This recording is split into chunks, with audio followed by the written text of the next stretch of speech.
All right. Hello again. Wanted to talk to you today about this impeachment process that's going on with President Trump. Ugh, actually said it.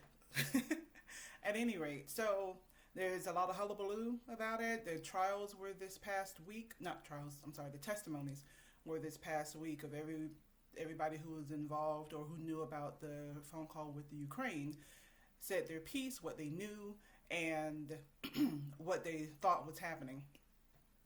So now it moves on to another phase, and I'm still learning this process because this hasn't happened since Clinton, and as you know, Clinton was impeached, but he still ended up serving his term. He was never removed from office. According to what I'm reading about impeachment, once the president is impeached, his powers are suspended, and the next person in line takes over, which would be Mike Pence. Well, okay. Uh, One of my thoughts, though, is that now I'm wondering if he's going to get away with this. So, if you don't know, the gist of it is he put in a call to the president or the prime minister of Ukraine to ask him to look into Joe Biden's son, Hunter, for some goings on that happened years ago.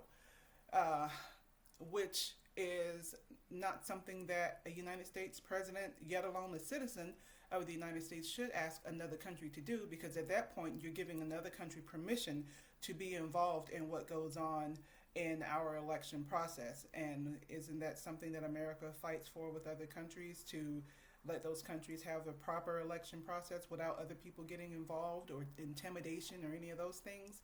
So that's the gist of, that's why it's so bad. And it's not like it's a new thing, because remember when he was running for president and he's like, hey, Russia, if you're listening, go ahead and get into Hillary's emails.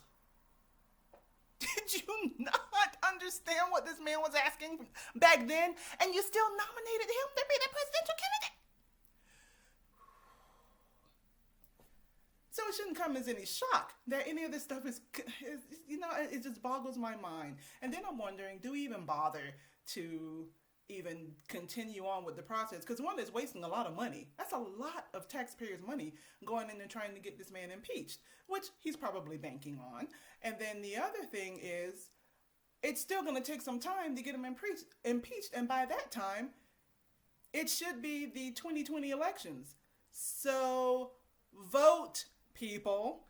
Talk to your congressmen, people. Do not nominate this man for a presidential candidate for the 2020 elections. There are still other Republican candidates to choose from. Do we know anything about them?